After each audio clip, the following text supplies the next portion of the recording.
मन दुसरे चरण संताचे त्यांच्या कृपादाने कथेचा विस्तारू बाबाजी सद्गुरुदास तुका अलंकापुरी रम्य सिंहासनस्थं पदांबुज तेजस्फुरति प्रदेशं विधीन्द्रातिदेवै सदा स्तूयमानं समाधिस्थमूर्तिं भज ज्ञानदेवम्। ओम नमो ज्ञानेश्वर म्हणा।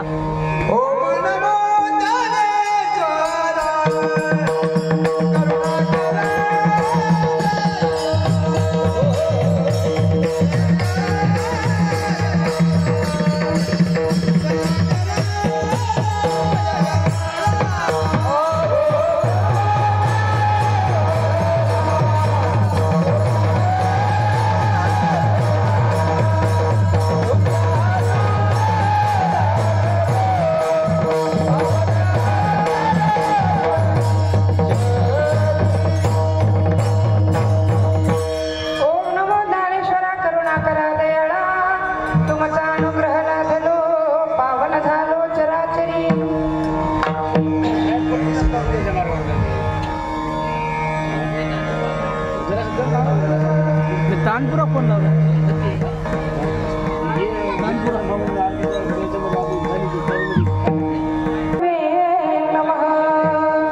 मस्तक हे पायावरी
अनेक संतांच्या पदस्पर्शाने पुनीत झालेली आपली ही देवापूर भूमी नवे नवे ज्यांच्या कृपा आशीर्वादाने हरिभक्त परायण सुरेश भैया पांढरगावकर यांच्या आशीर्वादाने साधू संतांच्या कृपेने भगवंताच्या कृपेने आणि तुमच्या आमच्या सहकार्याने चालत आलेला अखंड शिवनाम सप्ताह तथा हरिनाम सप्ताह आणि आजच्या या सप्ताहामध्ये कीर्तन जे आहे आजचं हे बागपुष्प मी तुम्हाला समर्पित करीत आहे। हे आहे कालाय स्वरूपामध्ये आणि खऱ्या अर्थाने मी सांगेल तुम्हाला 7 दिवस तुम्ही नाही आलात तरी चालेल नाही का, पण आजचा दिवस हा तुमचा पगाराचा दिवस। कोणाचा दिवस आहे आजचा? बोलू नका, शांत काम करा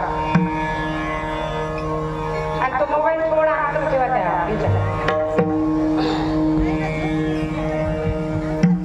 आपल्याकडे 1 तास आहे। 1 तासात तुम्हीच बोलसाल तर मी काय कीर्तन करू। आणि दुसरी महत्वाची गोष्ट, माझं नशीबच फुटकाय कुठेही गेलं तरी नाही काय, हे एवढा आंबा पडायला आला नेमका कावल्यालाच मुखरोग झाला। इतका सुंदर आवाज असताना आज आवाज असा झालाय, आवाज बसून गेलाय। रोजचे कार्यक्रम आहेत, पौष महिन्यापासून कार्यक्रम आहेत, तुमच्या कृपा प्रसादाने बरं आहे, ईश्वराच्या आशीर्वादाने।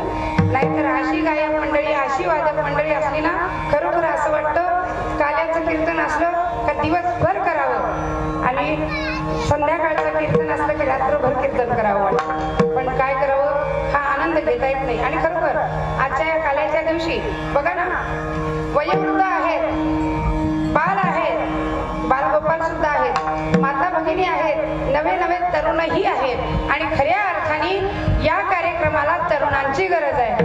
तरणा तरणा भाग्यवंत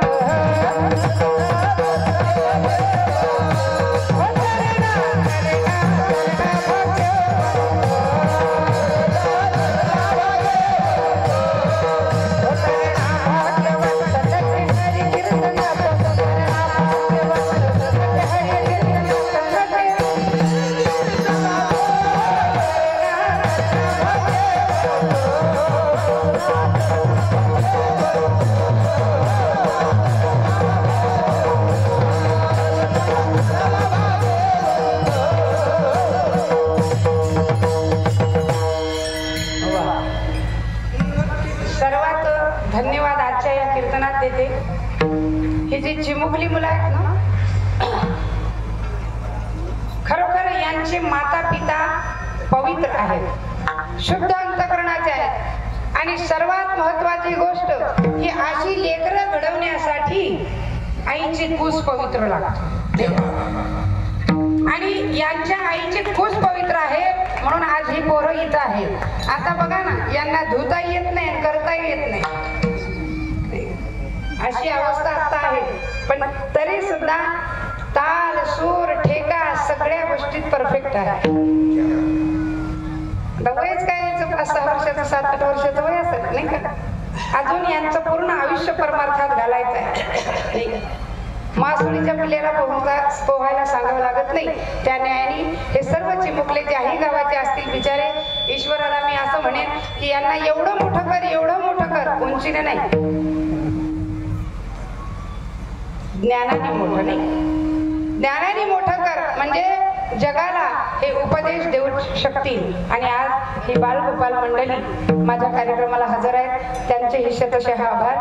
पहिली गोष्ट, आमचा ह्या चिमुकला मृदंगाचे आले. काय वय आहे बेटा तुझं? 15 नाव नाही विचारलं मी, वय विचारलं. 15 14 ते 15 नाही. आता बघा, हा 15 वर्षाचा मुलगा आहे, त्याला पुढे आणा, त्याला 15 वर्षाचा आहे. आणि हा किती वर्षाचा आहे तुझे? पुढे रे, पुढे 12.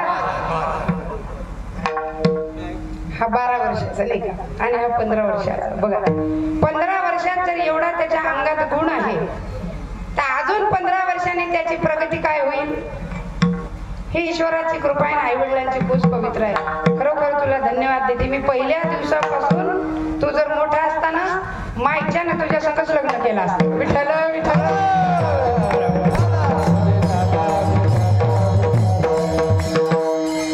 किती गोड वाजवतो तो पोरगा. रात्रभर मला त्याचा मृदंग ऐकला ना, रात्रभर शपथ झोप नाही आली मला. असं वाटलं काय लेकरू असेल, याला पुन्हा बारीक करून आपल्या पोटात टाकून घ्यावं. त्याची बाबा ती आहे. कोणती? मुलगा आहे का? वा वा, धन्यवाद. खूप छान, अप्रतिम. आणि अशी सुंदर अशी साथ असणारी यांची आमचे हेही दादा, मला नाव नाही माहिती त्यांचं, कृपाळ महाराज आमच्या कार्यक्रमाला हजर आहे. त्यांचंही वाजवणं उत्कृष्ट आहे. आता ते काही डायरेक्ट शिकले नाही, ते पण याच्या एवढे असले तेव्हापासूनच सुरुवात असेल, म्हणून याच्यामध्ये जादू आहे. आणि लक्षात घ्या, बोलणं सोपं आहे, सांगणं सोपं आहे, गाणं सोपं आहे, टाळ वाजवणं सोपं आहे, पावली खेळणं सोपं आहे, सगळ्या गोष्टी सोप्या आहेत. पण मृदंग वाजवणं सगळ्यात जास्त कठीण आहे. कारण त्याचा एक बोल शिकण्यासाठी 6-6 महिने घालावे लागतात. तेव्हा त्या बोटामध्ये जादू येते माईबाबा. आणि दिस इज अ लाईव्ह शो नाही का, हे काही डुप्लिकेट आहे का? तुमच्या समोरासमोरचा खेळ आहे सगळा. आणि हे वाजवणं म्हणजे फार कठीण आहे. एक वेळ तर बायको झोडपणं सोपं आहे, पण मृदंग झोडपणं सोपं नाही. आणि एवढा अप्रतिम मृदंग त्यांनी आज कीर्तनाला रोज वाजवत आहेत. आज माझ्याही कीर्तनाला हजर आहेत. मला काळजी लागली होती, मनात दुखदुखी होती, कारण तुम्ही पहिल्या सुरुवातीला नव्हते ना. म्हटलं बाबा येतच नाही आता, पण ईश्वराने पाठवलं नाही का. कारण काय, आले देवाजीच्या मना तेथे कोणाची चालेल. भगवंताची इच्छा. मला तर वाटलं माझ्या कीर्तनाला असते येतच नाही, परंतु देवाने पाठवल्याने ते आले सुद्धा नाही का. आणि अशा सगळ्या तुम्ही आम्ही खेळी मेली गदा लोळी आनंदी, अशा या आनंदामध्ये आजचा हा कीर्तन सोहळा काल्याच्या निमित्ताने आपण संपन्न करणार आहोत. विठ्ठल विठ्ठल.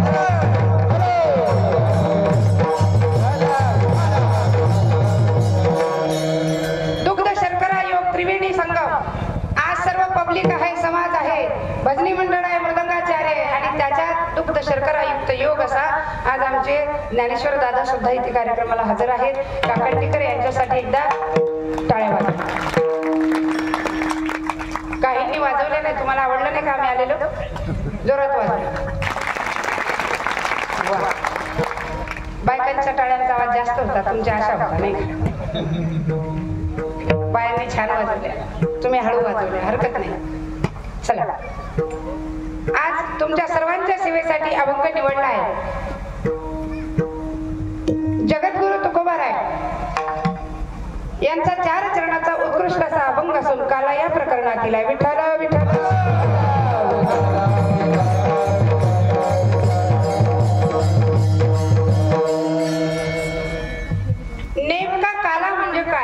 नाही का? काल्याचे तुम्ही आजपर्यंत बरेच अभंग कीर्तन ऐकले असतील. आमच्या संप्रदायामध्ये, आमच्या म्हणजेच तुमच्या सुद्धा, काल्याच्या प्रसंगामध्ये अभंग घेतला जातो. गुरुप्रसादाची थोरी महिमा असे श्रेष्ठ काय. याच्यावरही तुम्ही चिंतन ऐकलं असेल, कीर्तन ऐकले असतील, नाही का? आणि तिकडे कुठून लटकवलं होतं? इथे मध्ये जागा नाही का? त्याच्यामध्ये एक नारळ ठेवा वरती. बरोबर, खाली खाली घ्या. त्याच्या पोराच्या डोक्यातच पडायचं. इथं जमत होतं. ऐका, काला म्हणजे काय, नाही का? काला या शब्दाचा अर्थ दोन प्रकारचा होऊ शकतो. काला म्हणजे एक महाराज म्हटले, हरिनामाचा खिचडी काला, प्रेमे मोहिला साधने किंवा गोविंदे, हरी नामाचा खिचडी काला. हरी आणि हरीचं नाम ह्या दोन्हींचं मिश्रण म्हणजे काला. काला करण्यासाठी एक वस्तू लागत नाही. काला करण्यासाठी किती वस्तू लागतात बाबा? काला करायला किती? हा, 3. कोणती? तो काला नाही, आपण रोज जेवणात काला करतो ते, त्याला किती वस्तू लागतात? 2च किंवा वरण आणि पोळी, मीठ मिरचू, तो काला. आता काला करण्यासाठी कमीत कमी 2 वस्तूंची गरज आहे. त्याच्यापेक्षा अधिक तुम्ही कितीही टाकू शकता. पहिला मंडळ मला सांगा, आपण नुसतं डाळ शिजवली, डाळ, त्याला काय म्हणतात? नुसती डाळ शिजवली, त्याला काय म्हणतात? एक दोरी मला द्यावं, इथं फाशी घेते मी. नुसती डाळ शिजवली त्याला काय म्हणतात? हा, सपक वरण, नाही का? सपक वरण म्हणजे फिक्क वरण, थोडक्यात वरण घ्या. नुसती डाळ शिजवली त्याला वरण म्हणायचं. तांदूळ शिजवले त्याला भात म्हणायचं. डाळ आणि तांदूळ एकत्र शिजवले त्याला काय म्हणायचं? खिचडी. विठ्ठल विठ्ठल.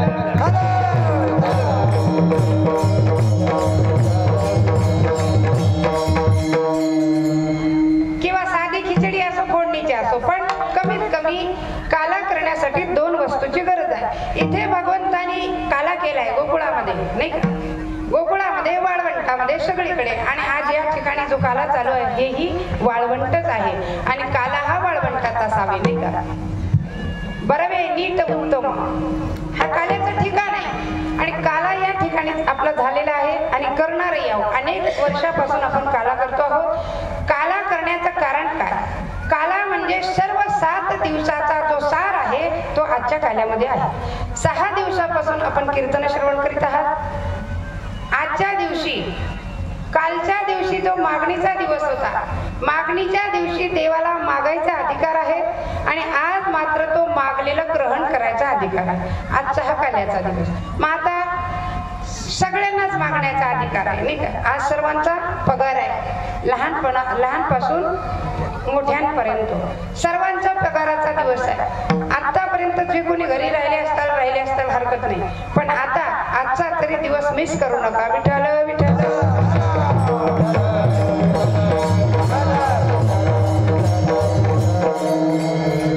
भगवंताने काला केला. आता आपण हे काल्यासाठी गाडगं बांधलेलं आहे बघा. त्या गाडग्यामध्ये अनेक प्रकारच्या वस्तू टाकल्या. काय काय टाकलं बघा. मुरमुरे असतील, पोहे असतील, लोणचं असेल, मिरचीचं लोणचं असेल, मिरचू नाही, आंब्याचं लोणचं असेल, कुणाचं आवळ्याचं लोणचं असेल, दही असेल, ताक असेल, नव्हे त्यामध्ये साखर सुद्धा आहे. किती प्रकारच्या वस्तू झाल्या?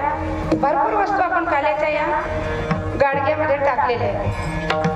हे गाडगं म्हणजे भगवंताचं मन, नाही. आणि या भगवंताच्या सहवासामध्ये ही सगळी लोक, आंबट, गोड, तिखट, तुरट, सगळ्या स्वभावाची लोक देवानी एकत्र केली. मुरमुरे कसे आहेत? मुरमुरे आता या मुरमुरे आणा, या कुलर पुढे धरा, हातावर राहिली एक तरी नाही, या लोकांमध्ये जातील, नाही का? असे उडत मुरमुरे हलके असतात, आम्ही त्याला हलकट म्हणतो. मुरमुरे कसे असतात? अतिशय हलके मुरमुरे असतात. समाजात मुरमुऱ्यासारखे काही लोक आहेत. थोडस सांगेल बारीक ऐका. काही मुरमुऱ्यासारखे समाजामध्ये लोक आहेत. कसे? मागणीच्या दिवसापर्यंत येतच नाही आणि काल्याच्या दिवशी आले तरी लांब बसतात. काल्याच्या दिवशी आले तरी लांब बसून कीर्तन ऐकतात. ऐकतात तर ऐकतात, बोर झालं तर लगेच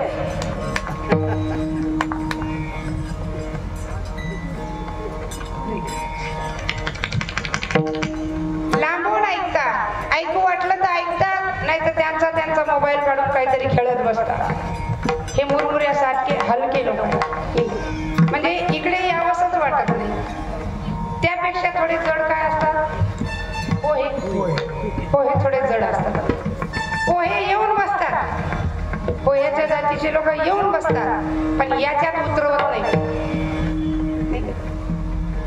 आणि महाराजांचा मुद्दा काही असला, एकाने दुसऱ्याला विचारावा, कीर्तन ऐकलं?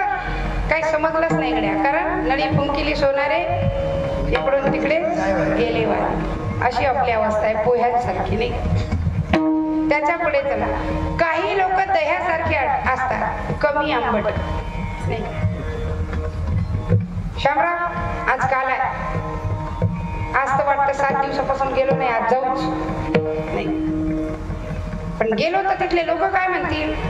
7 दिवस आपण गेलो नाही, आजच्या दिवशी गेले तर लोक काय म्हणतील आपल्याला? नाही, हे दह्याच्या जातीचे लोक आहेत.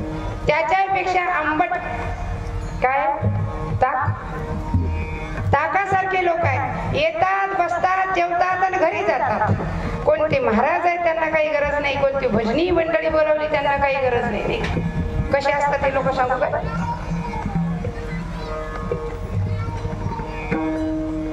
काही लोकांना नुसता माणसाचा आकार आहे, पण वृत्ती मात्र माणसाची नाही.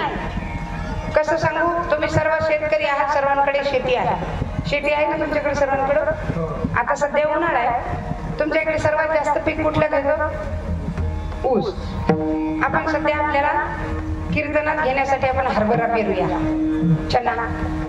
शेतामध्ये चना पेरला आणि तो चना वरती आला, लगेच त्याला घाटे पण लागले. कारण आपल्याला 11 वाजेपर्यंत 12 वाजेपर्यंत करायचं, त्याच्यामुळे लगेच घाटे आणले आपण. घाटे आले, हिरवेगार झाले, दाणेही भरले. पण आता तो घाटा जतन करायचा आहे, सांभाळायचा आहे.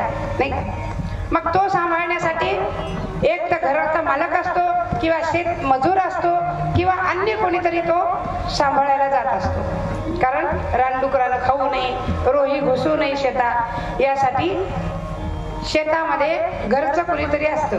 पण घरचं कुणालाच टाइम नसलं तर बाबा, माणूस अतिशय बुद्धिवान आहे. माणसासारखा बुद्धिवान दुसरा जगात प्राणी नाही का? आणि त्याने काय करावं? एक अशी उभी काडी घ्या. हुशार आहे माणसं. एक उभी काडी लक्षात घ्या, त्याला मध्यभागी एक आडवी काडी बांधायची इथून समोर. नाही, खालच्या काडीचं तोंड थोडं वर असते, याच्यामध्ये एक उबडं गाडगं घालायचं, मडकं. ते मडकं घातलं आणि मडकं घातल्यावर ते काळं असते. काळं चांगलं दिसत नाही म्हणून त्याला पांढरा रंग द्यायचा. पांढरा रंग दिल्याच्या नंतर ते नुसतंच चांगलं दिसत नाही म्हणून त्याला होठाचा आकार आणि डोळ्याचा आकार करायचा. नाही, ते मडकं त्याच्यावर घालायचं. आणि नुसतंच मडकं चांगलं दिसत नाही म्हणून आमच्या या बाबाची टोपी नेऊन घाला त्याला. नाही, घातली. आता ते मडक्याला टोपी घातली. आता काय दिसते? तोंड दिसते का नाही? दिसते. मग आता ही आडवी काडी रिकामी राहिली, त्याचं काय करायचं? त्या काडीला काय करायचं? आमच्या या बबलूचं शर्ट नेऊन घाला. हे शर्ट त्या आडव्या काडीला घातलं आणि पिकाच्या म्हणजेच त्या चण्याच्या हिरव्यागार चण्याच्या रानामध्ये मध्यभागी ते काडी नेऊन उभी करायची. आणि ती काडी इतकी मजेशीर उभी राहते बाबा. नाही, अशी असते ती आधी. पण काही हौशी लोक असतात ना, त्याला असं करतात थोडस.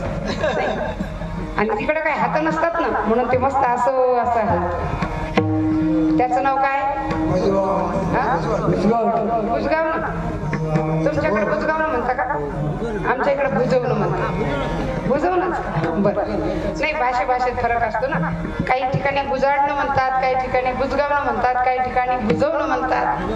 ते बुजवणं शेतात उभं करतात. नाही, आता त्या बुजवण्याला गरज आहे का? शेतात मालक आला का मजूर आला ते होय आला.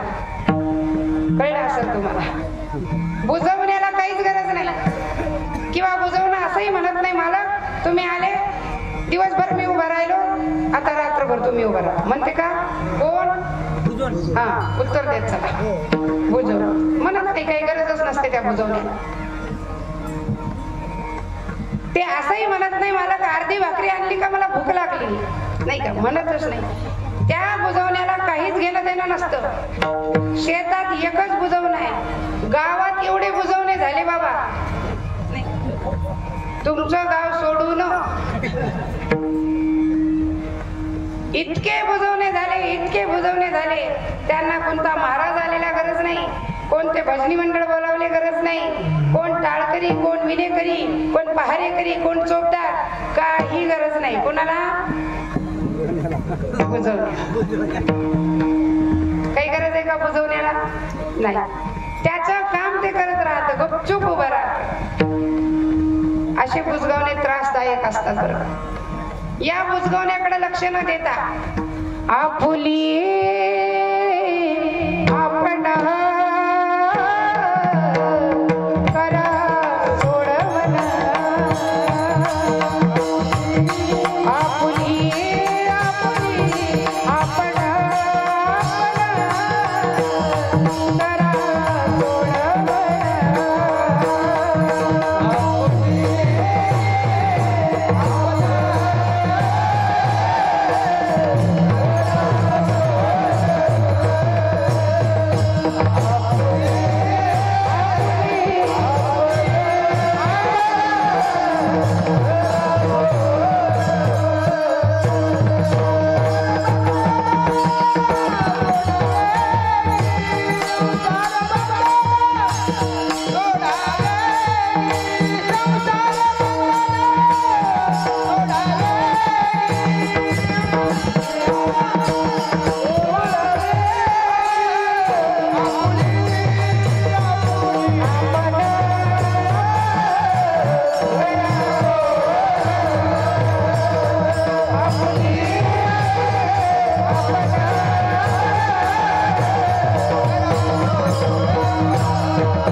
मागे पुढं काही करू नका, कारण आपण सगळे सांप्रदायिक आहोत.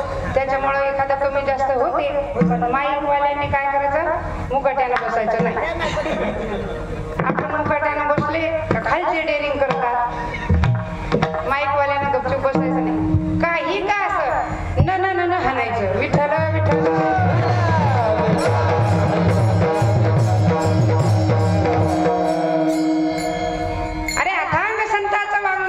नाही का, अख्खा महाराष्ट्र त्यांच्या वाङ्मयावर जगत आहे. सर्व वैष्णव त्यांच्या जीवावर जगत आहे. अनंत संतांनी वाङ्मय तुमच्या आमच्या हितासाठी ठेवून दिलेला आहे. आणि म्हणून त्याच्यातील भगवंताची कृपा, आईवडिलांची पुण्याई, थोडासा अभ्यास आपला झालेला आहे. नाही तिथे लाजायचं काम नाही, भियायचं काम नाही. लाजे त्याशी वाटा नाही, जे भील त्याचंही काम नाही. निडर होऊन वारकरी संप्रदायामध्ये यायचं. विठ्ठल विठ्ठल.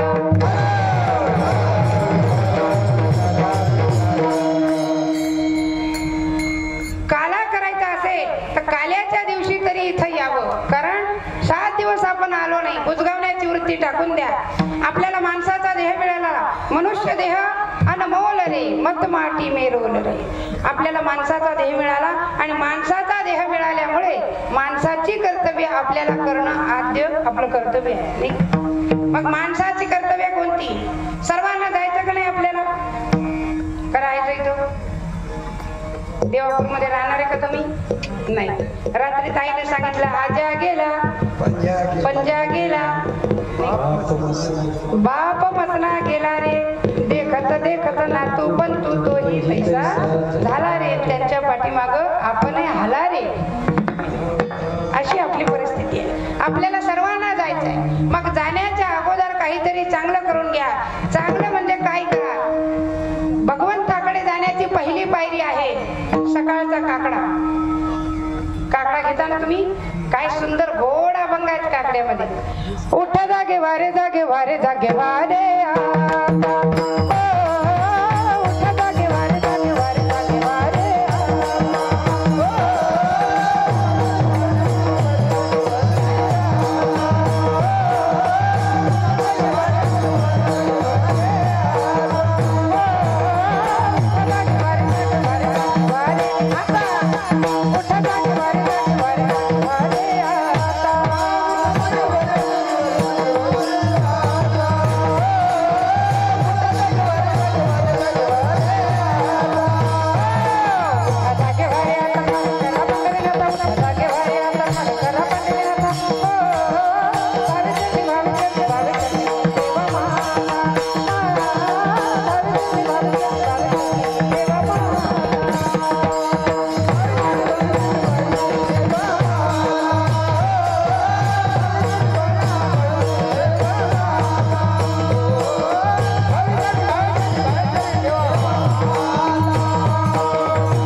म्हणजे याचाच अर्थ आतापर्यंत आपण सर्व झोपेले होतो, झोपेमध्ये होतो नाही का, म्हणून आता शब्द वापरला. आणि उठा म्हटलं म्हणजे एकालाच नाही, हा यच्चावत जीवाला उपदेश केलेला आहे. उठा जागे वारे आता. उठून काय करा, स्मरण करा पंढरीनाथा भोलेनाथा. पुन्हा काय करा, भावे चरणी ठेवा माथा आणि चुकवी व्यथा जन्माच्या.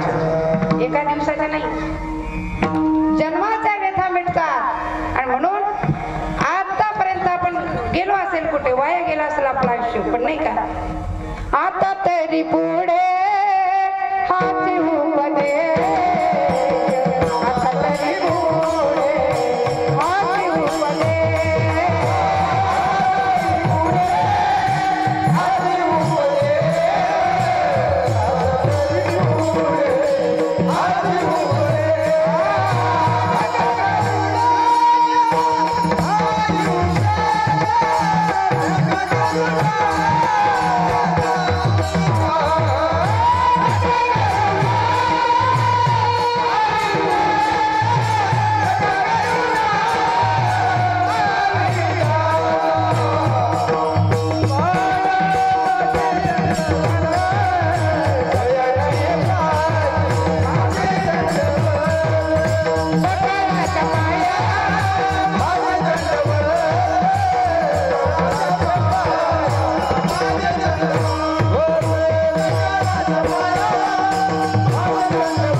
आता तरी पुढे हाती उपदेश.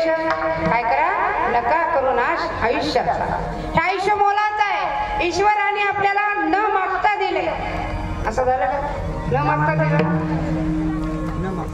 सगळं होच. म्हैस दूध देते का, हो. गाय दूध देते का, हो. बैल दूध देते का, हो. सगळं होच. न मागता भेटलं का आपल्याला. जरा अभ्यास करत जा, पुस्तकं उघडून पाहत जा.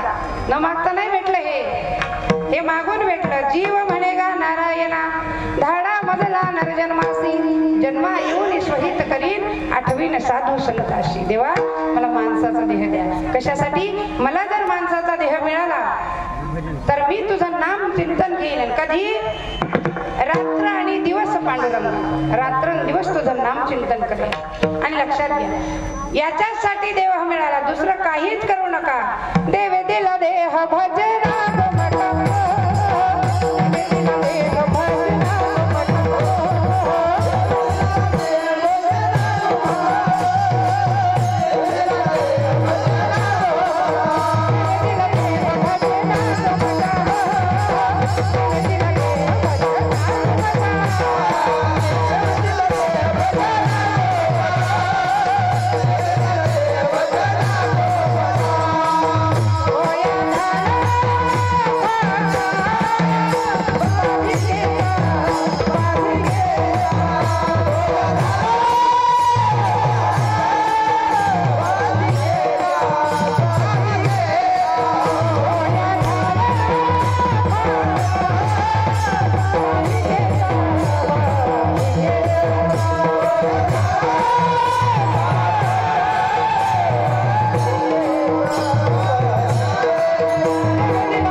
दिला देह भजना घुमटा तो या झाला फाटा बालिकेचा. ही बाधक मंडळी आहे, आपल्याला परमेश्वराचं चिंतन करण्यासाठी अडवते. परंतु आपण जो देह देवाला मागितला त्या देवाने आपल्याला त्याचं नाव घेण्यासाठी देह दिला नाही. म्हणून काय करा, मिळालेला जन्म अनमोल आहे, याला आंबट विषयात घालू नका. त्या देवाच्या संगतीचा काय होईल, अभंगाचं प्रथम जग. तुझी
चाललो देवापूरला शंकरदा जायचं कीर्तनाला.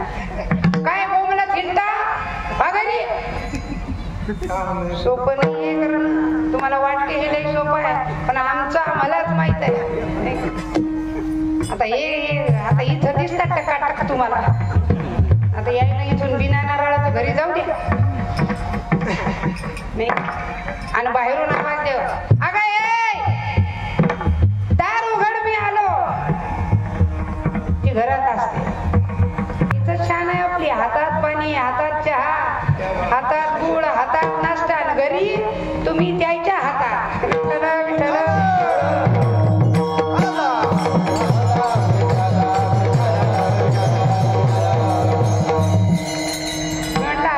झाले काय नाही, घरचे घेऊन आले का काय सोबत.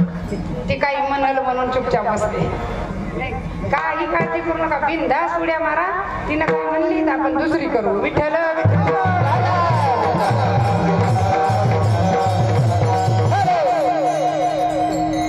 ती कोणाची संगत आहे नाही, देवाची साथीची संगत आहे. तुझी हे संगती हा शब्द कोणी कोणाला वापरला, अभंग आहे तो करायचा. ज्या वेळेला गोपाल कृष्णासोबत सवंगडी राहत होते, त्यावेळेला सवंगड्यांना गोपाल कृष्णासोबत राहण्याचा वेगळाच काहीतरी आनंद भेटत होता. आणि म्हणून त्यांनी सांगितलं, देवा अरे खरोखर तू आम्हाला तुझ्या संगतीत घेतलं ना, तुझी हे संगती नाही. आता झाली आमची निश्चिंती, आता आपली सुद्धा निश्चिंती झालेली आहे. किती वर्षापासून 11 वर्ष झाले ना या सप्त्याला. 11 वर्षापूर्वी ही वलेसे रोप लागेले द्वारी, त्याचा वेरू बघा तुमच्या समोर. केवढं मोठं रूप याला प्राप्त झालेलं आहे. कशामुळे? या परमार्थाची नशाच अशी आहे माहिती. आणि माऊली सांगतात याच्यामध्ये गडबड करता कामा नाही. हळूहळू ढाळे ढाळे के तुलेनी एके वेळे, ते मार्गाची निवळे निश्चित ठासे. आपल्याला परमोच्च पदाची प्राप्ती करून घ्यायची असेल तर देवाच्या संगतीत या. तुझी हे संगती गोपाळाने सांगितलं, देवा तुझ्या संगतीत आमची निश्चिंती झाली. पहिली पायरी मी तुम्हाला सांगत होते देवाकडे जाण्याची, काकडा. बरोबर आहे. काकडा काय का बनवून घ्यावा? ज्या जीवाने काकडा घेतला त्याच्यातला वाकडेपणा जातो. मन प्रसन्न होते सकाळी सकाळी देवाचं नामस्मरण घेतल्याने. त्याच्यानंतर आहे ज्ञानेश्वरी पारायण. किती जण बसले पारायणाला? हात वर करा.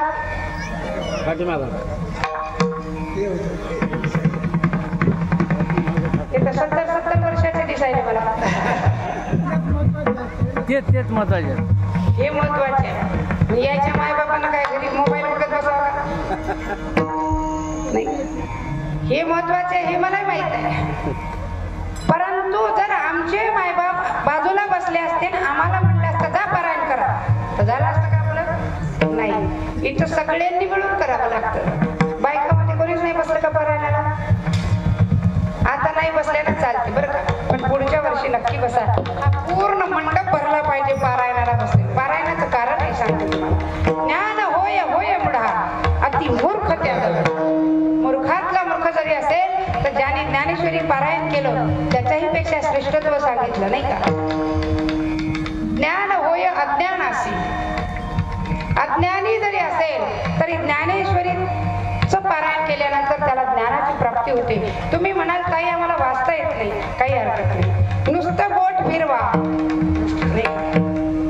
तरी सुद्धा तुम्हाला ज्ञान अवगत झाल्याशिवाय राहणार नाही. म्हणून पारायण आहे. त्याच्यानंतर आहे गाथा भजन. आपल्या इथे नाही आहे, झालंच नाही. गाथा भजन नाही झालं. गाथा भजन कशाला करायचं? प्रत्येकाचा माथा शुद्ध व्हावा याच्यासाठी गाथा भजन आहे. नंतर आहे हरिकथा. कथा कशासाठी ऐकायच्या? जीवनातल्या व्यथा दुःख दूर करण्यासाठी कथा ऐकायच्या. त्याच्यानंतर आहे हरिकीर्तन. कीर्तन कशाला श्रवण करायचं? माणसामध्ये परिवर्तन होण्यासाठी हरिकीर्तन. विठ्ठल विठ्ठल.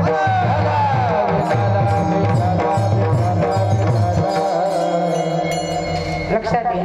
ह्या सर्व गोष्टी ह्या सर्व टप्प्याटप्प्याने पाहिल्या. तुका म्हणे पावटणी करू वर्गाची विशाल. हळूहळू हळूहळू परमेश्वराची प्राप्ती करून घेण्यासाठी अगोदर संतांजवळ जावं लागणार आहे. संतांची ओळख झाली की परमेश्वर आपोआप भेटतो. पण देव भेटण्यासाठी संत भेटणं गरजेचं आहे. आणि इथे महाराज म्हणतात बहु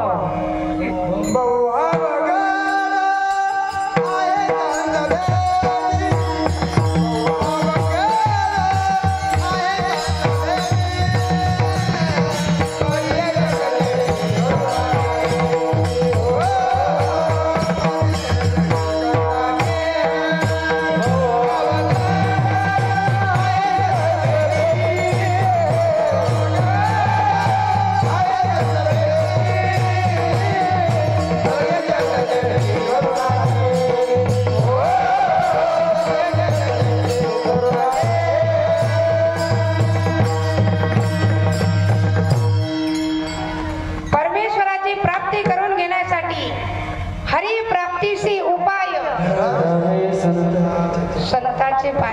पण संत भेटण्यासाठी ईश्वर कृपा महत्वाची आहे नाही का. बहु अवघड आहे संत भेटी परी जग जेठी करुणा केली. ईश्वराने कृपा केली तर संत आहे. आणि संत भेटण्याचे कारण म्हणजे ईश्वराची कृपा. बघा या दोन्हीची सांगड सांगितलेली आहे. आणि हे दोन्ही कुठे भेटतात? या ठिकाणी हरी आणि हरीचे दास. हा त्रिवेणी संगम आहे. म्हणून गोपाळांनी सांगितलं कृष्णा आता इथून पुढे आम्हाला कुणाचीच गरज नाही, कारण आम्ही तुझ्या संगतीत आलो. आणि खरंच चांगल्याची संगत करा नाही का. संगती करावी सदा सज्जनांची, सावली नसावी कधी दुर्जनांची. खूप गावंसं वाटतं काय करावं नाही का. पण आता आवाजच साथ देत नाहीये. असं माझा मलाच कस तरी वाटायला लागलं. नाही तुम्ही यायची काय डाळ शिजू देत होती. विठ्ठल विठ्ठल.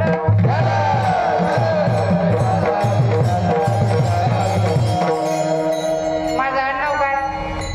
आडनाव लक्षात आहे का तुमचं? माझं आडनाव काय?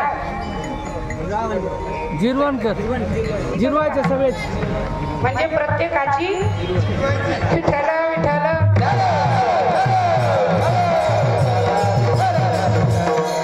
असं काही जिरवत गिरवत नाही म्हणा का. आपण फक्त सगळं याच्यात जिरून घेतो. सगळ्यांना सहन करून घेतो. आहे की आपला स्वभाव तसा आहे. कारण आमचे बाबा मला नेहमी सांगतात, एका हुनी चढी एक जगामध्ये थोरपणाला विरवू नको. एकापेक्षा एक जगामध्ये आहेत, आपलं हळकुंड कुठं हलवायचं? लक्षात घ्या, एकापेक्षा एक आहे.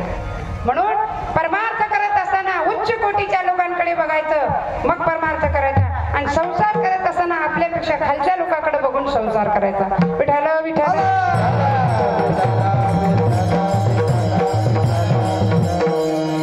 जगामध्ये एक असा परमात्मा आहे, त्या परमात्मा शिवाय जगात दुसरं काहीच नाही, नाही का? विठ्ठल जळी स्थळी भरला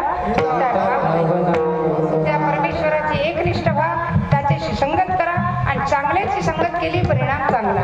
कारण एक उदाहरण देते, आपल्याला अगदी कमी वेळ आहे, मला खूप काही गाण्याच्या कीर्तनात सांगायचं होतं, परंतु वेळ भरपूर नाही आहे आपल्याकडे, अगदी कमी वेळ आहे. सर्वांना भोजन वगैरे करायचं आहे, महाप्रसाद घ्यायचा आहे. आणि काल्याचं कीर्तन हे विशेष कीर्तन आहे. इतर कीर्तनाला सुद्धा कमी मान्यता आहे, परंतु काल्याचं कीर्तन दिस इज अ गोल्डन चान्स.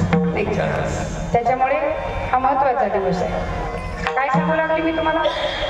हा, संगत कोणाची करावी नाही का? एक वेळेस तुम्हाला सर्वांना वाल्यापोळी माहित आहे. वाल्यापोळ्यानं काय केलं हेही माहित आहे नाही का? शास्त्र सांगतं 7 रांजण भरून माणसं मारली, आणि एवढी माणसं मारली, मोहरी एवढा कडा घ्यायचा, रांजणामध्ये टाकायचा, अशी 7 रांजण मोठी मोठी भरले गेली. एवढं पाप त्या वाल्याकडून झालेलं आहे. आणि त्या वाल्याकडून पाप झालं, पण एक वेळेस नाही का, संत कृपा झाली, इमारत फळा.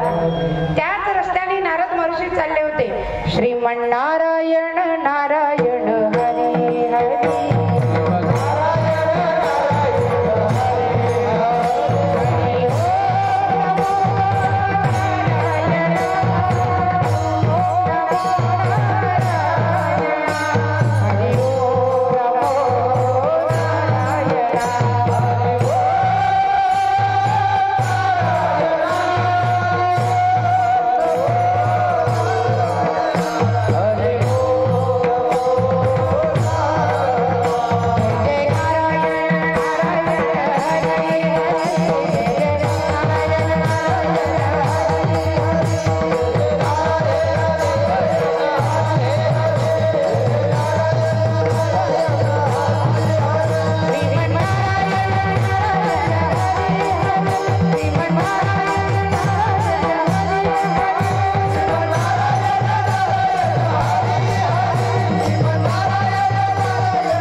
त्यांच्याकडून धनद्रव्य घ्यायचा आणि आपला उदरनिर्वाह चालवायचा. एक वेळ नारद महर्षी आले आणि नारद महर्षीला पाहिल्यानंतर वाल्याकोळीने हातातलं शस्त्र उधारलं. त्यावेळेस वाल्याकोळ्याने हात जोडले. तुम्हालाही सांगते, तुमच्यावर कोणी शस्त्र प्रहार करत असेल, फक्त शस्त्राचाच नाही, शब्द सुद्धा शस्त्र असतात नाही, शब्द सुद्धा काही काहींचे शस्त्र असतात. आणि या शब्दरूपी शस्त्राने तुमच्यावर कोणी वार करत असेल तर तुम्ही त्याला हात दाखवायचा नाही, जोडायची. कारण शास्त्र सांगतं नाही का, दुर्जनम प्रथमम वंदे. काय सांगते? दुर्जन लोकाला पहिले वंदन करा.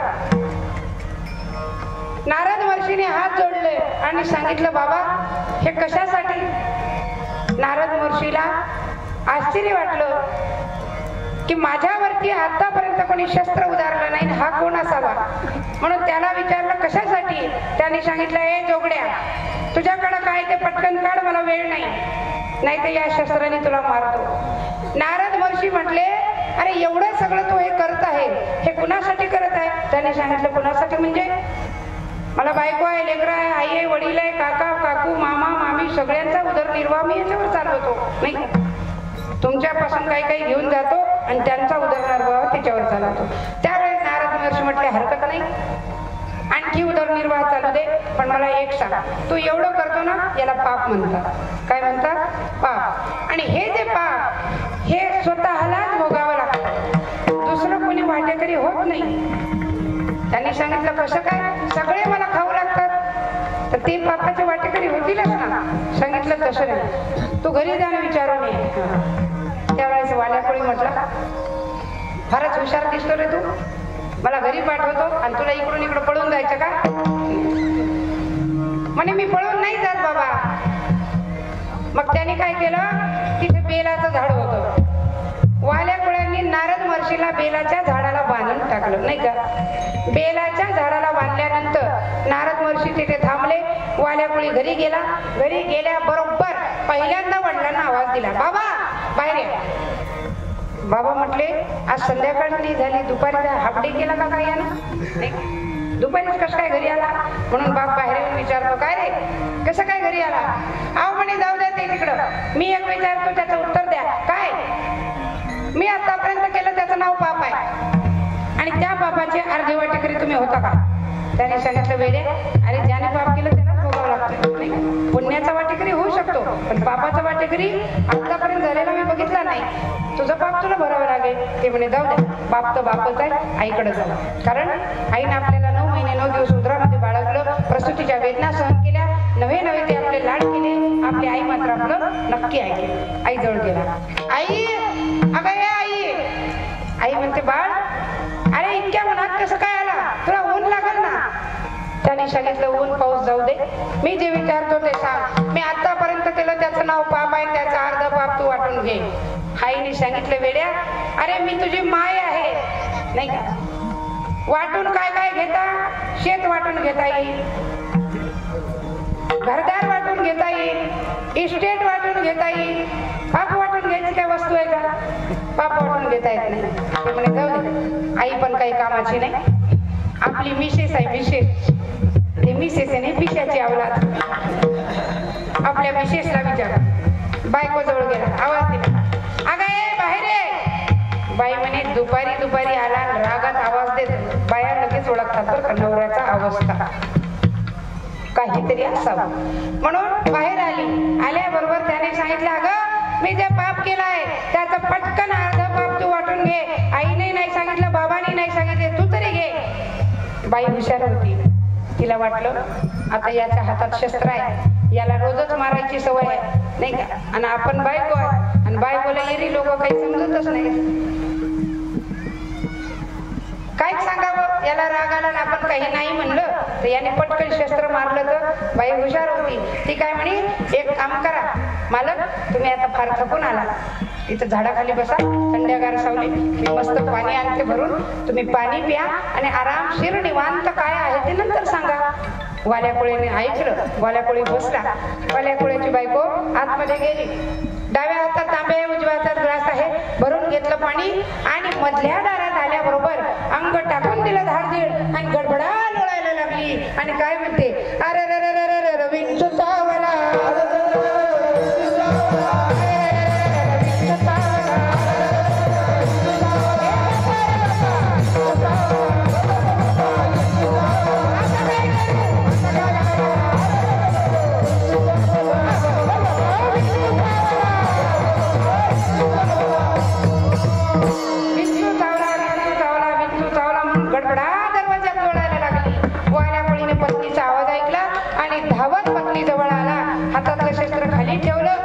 पत्नीला म्हणतो का ग, अगं काय झालं? ती म्हणते काय तर स्वामी खूपच आग व्हायला. काय झालं काय? अगं विंचू चावला मला. कुठे चावला? अहो इथंच चावला, नाही का? ते म्हणते मग कोणत्या वैद्याला आणू का? म्हणे नाही. डॉक्टरला बोलू? नाही. काय करू ते सांग. ते म्हणे काहीच करू नका, मला विंचू चावला, त्याच्यातल्या असंख्य वेदना आहेत, अर्ध्या तुम्ही वाटून घ्या, नाही का? त्यावेळेला वाल्याकोळी पटकन उठला. वेडी झालीस काय म्हणे? विंचू तुला चावला, नाही वेदना तुला होत आहे आणि मला कसं काय वाटून घेता येईल? बाई पटकन उठली, पदर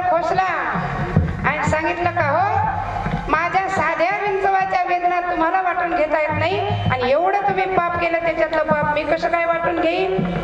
डोक्यात चक्क प्रकाश पडला आणि धावत पळत नारद महर्षीकडे गेला आणि सांगितलं महाराज क्षमा करा अपराध महाराज तुम्ही सिद्ध. महाराज मला क्षमा करा. वाल्या पळ्याला क्षमा केली आणि का संगतीचा परिणाम. संतांची संगत अल्प काळ घडली नाही का. परिणाम वाल्याचा वाल्मी. आणि काय केलं केले रामायण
संगत चांगल्याची करा परिणाम चांगलंच होईल नाही का.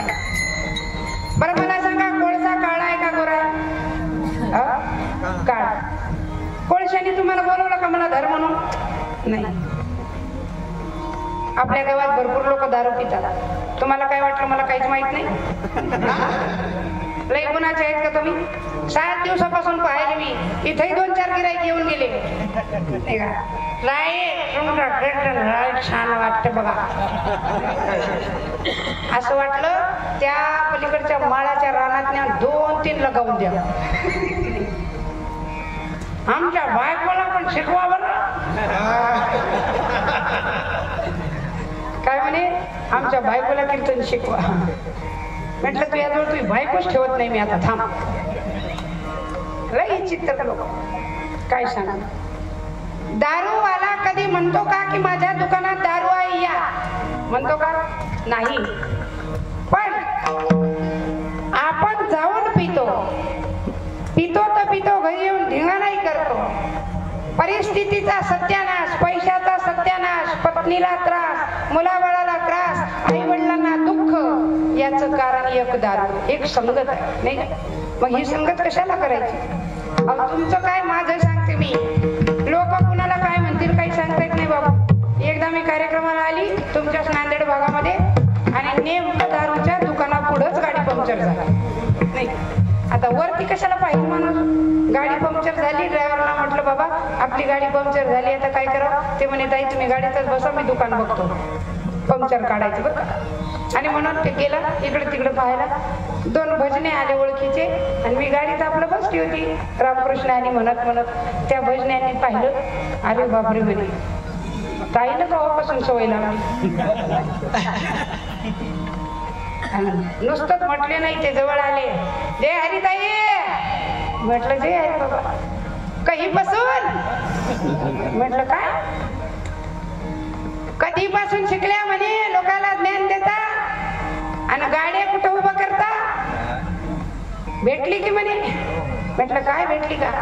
अहो तुमची गाडी कुठं उभी आहे आम्हाला शिकवता का म्हणे शहाणपणा. म्हटलं कुठं उभी आहे रस्त्यावर उभी आहे. वा वा म्हणे रस्त्यावर उभी आहे. कळलं म्हणे आता तुमचे महाराज लोक किती गुणाचे. म्हटलं झालं काय.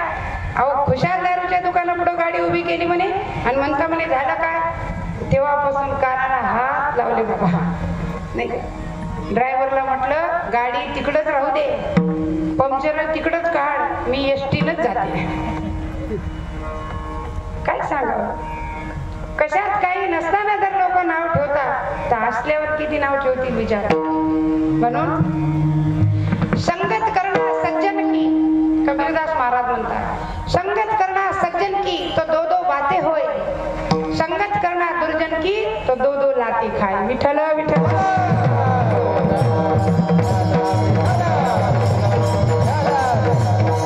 गोपाळ म्हणाले देवा तुझ्या संगतीत आलो ना, आता झाली आमची निश्चिंती. देवाने विचारलं निश्चिंत झाले? कसे निश्चिंत झाले? अभंगाचं द्वितीय.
परंतु आता हरी आला हाता मग कैसी भय चिंता. आता काय झालं? आपली त्याची सरली एरधार झाला थोडा व्यापार.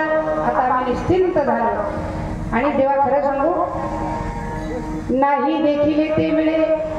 आतापर्यंत आम्ही जे पाहिलं सुद्धा नाही ते तुझ्या संगतीत आम्हाला उपभोगायला भेटले. भोग सुखाचे सोहळे नाही काय काय म्हणून सांगू. तुझ्या संगतीत आम्हाला भेटलो. तुझ्या संगतीत आम्हाला दही खायला भेटलं, लोणी खायला भेटलं, ताक प्यायला भेटलं, चांगले चुंगले पदार्थ खायला भेटले भगवंता. आणि तुझी संगत फार मोठी आहे. देवाने सांगितलं का रे हे तुमच्या घरी नाही भेटत का? देवाने सांगितलं काय? आपलं गोपाळाने सांगितलं काय देवा? अरे तुझ्यासारखं थोडी आमच्या घरी आहे नाही का? आमच्या घरी सगळ्या आंबट गोष्टी नाही. अभंगाचं तृतीय चरण.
ताकाचे सरोवर. ताक म्हणजे असा नाही. परत ताक असा नाही तर ताक आपण फेकून देतो का? मावल्या खरं सांगा ताक फेकून देता तुम्ही? ताकाचं काय करता? ताकाचं दही करता. ताक होते दही कसं काय करतात? ताकाचं काय करतो? कढी करतो. एखाद्या वेळेस ताक प्यायला आवडतं. ताकाचा मठ्ठाही करतो नाही का? पण नाहीच काही काम असलं तर ताक कोणाला प्यायला देता तुम्ही? हाल्याला म्हणा. हाल्याला हाले ताक पिणारीच आहे. ताक कोणाला द्यायचं? हाल्याला. आणि हालेच ताक पित असतात. लक्षात ताक सुद्धा कामी येतं.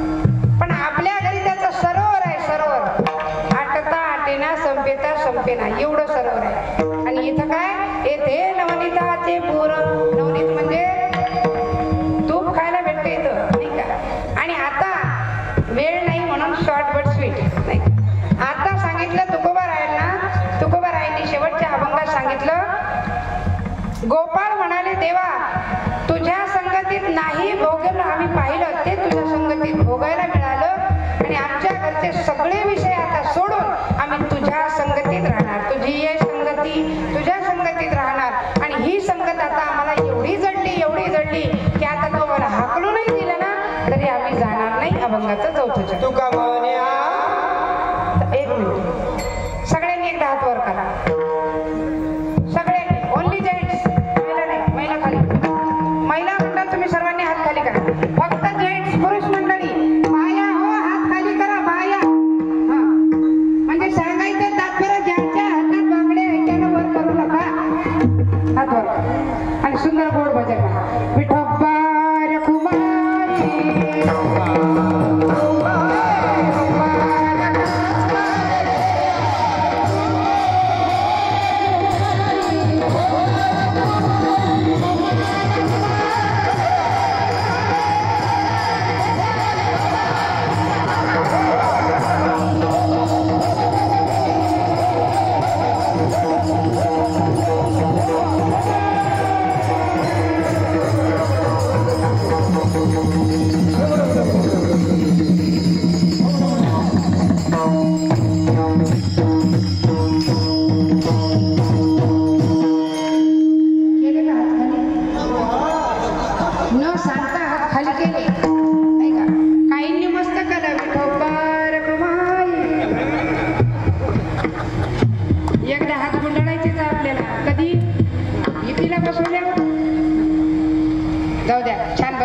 आता तुमचं जाऊ दे, यायचं बघू द्या.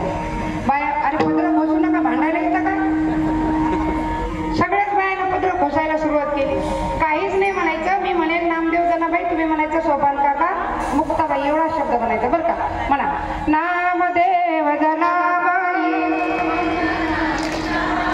नामदेव जनाबाई, नामदेव जनाबाई, आम्ही काय तुझं ऐकत नाही. छान भजन म्हणतं, अगदी गोड परमार्थ या गावामध्ये आहे. आपल्याला वेळ अपुरा आहे माहिती. आणि सरळ सरळ साधा सोप्या भाषेमध्ये अभंग तुम्हाला समजावला. पण काळ्याचा प्रसंग असल्यामुळे भगवान भगवान कृष्णाने गोकुळात लिहिल्या दोनच गोष्टी सांगते आणि विराम देते, नाही काय. कृष्ण गोकुळी जन्मला, कृष्ण गोकुळी जन्मला,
मथुरेत तुमच्या गावात कृष्ण मथुरेत जन्मला.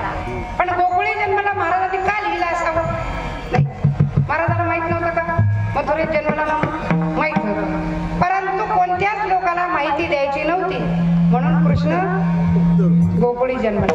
मथुरेत कृष्ण आहे किंवा जन्म घेतला ही माहिती तुकोबारायांना जगापुढे मांडायची नव्हती, म्हणून त्यांनी गोकुळातलं प्रदर्शन, कारण कृष्ण रात्री 12 वाजता जन्मले आणि कृष्ण रात्री 12 वाजताच गोकुळामध्ये गेले. त्याच्यानंतर दिवसाच्या सूर्योदयाच्या नंतरचा प्रसंग तुकोबारायांनी सांगितला, म्हणून महाराज म्हटले कृष्ण गोकुळी जन्मला, इकडे दुष्टा चळका सुटला, रात्रंदिवस कौसाला झोप नाही, काय करावं काही सुचत नाही. अनेक प्रयोग केले कृष्णाला मारण्याचे, तरी सुद्धा कृष्ण मरत नाही. शेवटी आपल्याकडे बोलावलं, आपल्याकडे बोलून स्वतःचा वध कृष्णाच्या हाताने करून घेतला. असं बालकृष्ण गोपाळाचं महत्व आहे. आणि या बालकृष्ण गोपाळांच्या आजच्या या काल्याच्या प्रसंगामध्ये जो कोणी काला ग्रहण करेल, जो कोणी या काल्याच्या कीर्तनामध्ये हजर राहील, त्याचं आयुष्य उज्ज्वल होईल आणि त्यांच्या घरात जी मुलं बाळा जन्माला येतील ती कृष्णासारखे पराक्रमी आणि सात्विक भावनेचे निर्माण होतील.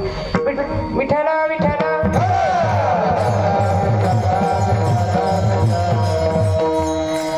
त्यावेळेस तुकोबाराय म्हणाले की देवा, आता तुका म्हणे आता आम्ही नवजो दवडी